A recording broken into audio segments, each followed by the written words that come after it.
For a concave mirror, the magnification of a real image was found to be twice as great when the object was 15 centimeter from the mirror as it was when the object was 20 centimeter from the mirror.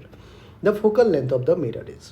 बच्चों, अगर अपन magnification की बात करें तो magnification जो होता है वो माइनस का v अपॉन यू होता है और हमने v अपॉन यू कैलकुलेट भी कर रखा है.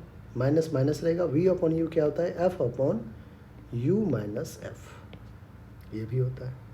ठीक है, तो ये चीज़ें जो है हमने अभी एक दो वीडियो जो अपलोड हुआ है उसमें आप ज़रूर देखें. मैग्निफिकेशन का ये एक्सप्रेशन हमने डिराइव किया है.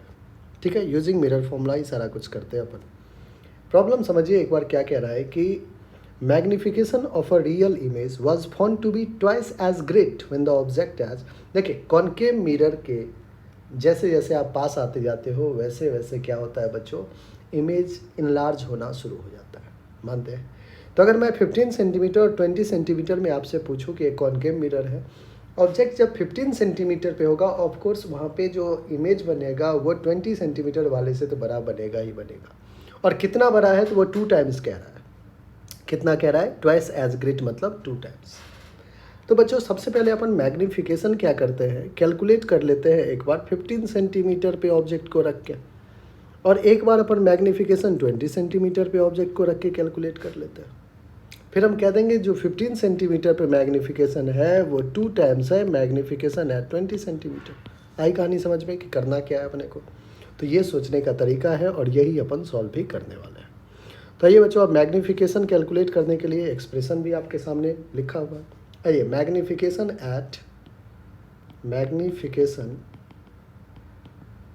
When object is at 15 centimetre from the mirror.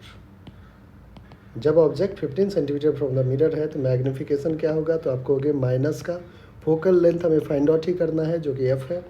You क्या होगा, 15 सेंटीमीटर मतलब -15 माइनस का फोकल लेंथ एफ. ये आपका एक इक्वेशन बन चुका है. अब बच्चों मैग्निफिकेशन व्हेन, फिर से हमें मैग्निफिकेशन कैलकुलेट करना है when object is eight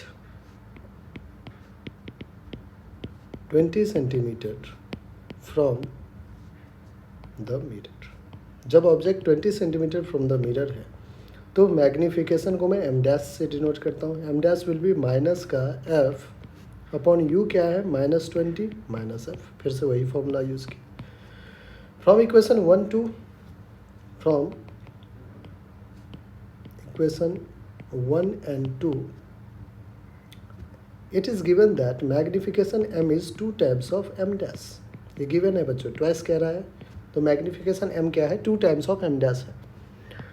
magnification m है कितना, तो आपको हो गया माइनस का f upon -15 minus F which is equals to minus लगा हुआ है बच्चों. माइनस का, अब देखिए 2 टाइम्स है तो 2 टाइम्स ऑफ माइनस का f अपॉन -20 माइनस एफ. यही तो है. अब देखिए माइनस माइनस को कैंसिल आउट कर दें, कर दीजिए. माइनस माइनस कर क्या बच्चों, फोकल लेंथ भी कैंसिल आउट हो जाएगा. यहाँ पे एफ है यहाँ भी एफ है तो एक एफ से एक एफ भी कैंसिल. ठीक है, अब हमारे पास क्या आ गया, 1 अपॉन -15 माइनस एफ, यहाँ पे 2 अपॉन -20 माइनस एफ. सॉल्व करते हैं, cross multiply, -20 minus F is equals to minus का 2 इंटू 15 दैट इज -30 माइनस का 2f. बच्चों माइनस एफ और प्लस 2f को यहाँ रखिए, -30 + 20 हो जाएगा. 2f माइनस एफ हो जाएगा, -30 + 20 -10 हो जाएगा. तो फोकल लेंथ नेगेटिव आना भी चाहिए. कॉनकेव मिरर दे रखा है, साइन कन्वेंशन कहता है कि माइनस ही होना चाहिए, जो कि कितना आ चुका है बच्चों, 10 सेंटीमीटर. तो आपका जो आंसर है वो 10 सेंटीमीटर. आप देखिए कौन सा ऑप्शन है हमारा 10 सेंटीमीटर, सी. और सी ही क्या है बच्चों, हमारा बिल्कुल करेक्ट आंसर है. आई होप बच्चों